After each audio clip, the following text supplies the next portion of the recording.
Scalpers are apparently struggling to sell the RTX 4080 above MSRP, but retailers won't let them return the cards. The original article here is from TechSpot, and there's not a whole lot else to say about this other than You're wrecked. yeah, I think that's about it.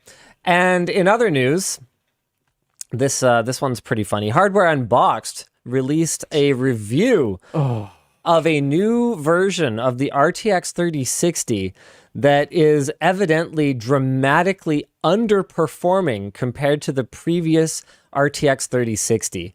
I have not actually watched the video yet, unfortunately. This was brought to my attention shortly before the show started. But if the thumbnail is anything to go by, we are looking at 26% lower performance in spite of the very similar name. It's a very on topic video for me right now because we actually just shot, like that was what I was shooting right before WAN Show. We shot a video about why low end GPUs are terrible and a complete and utter waste of money. Again, this is our third crack at this video. Hopefully we're gonna get this point across the finish line and nobody will buy them anymore and the world will be a better place for having less manufactured e-waste in it. But one of the points that we make in that video is how both of these companies, AMD and NVIDIA, have such misleading product numbering schemes. One of the things we bring up is the use of the same number to denote cards that have very different performance characteristics.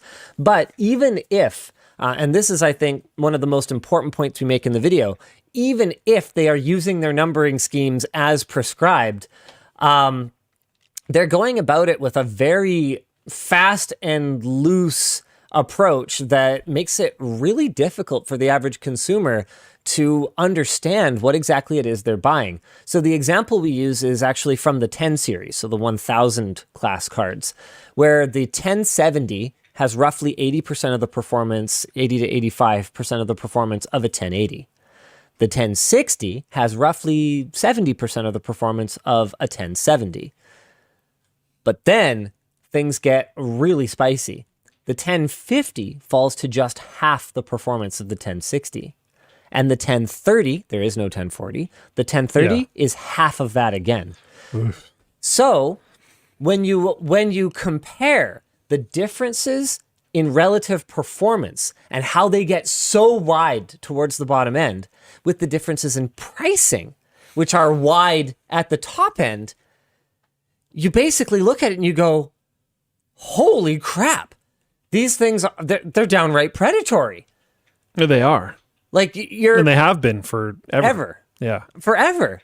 And so we lay out actually 3 different alternatives to buying a low-end GPU.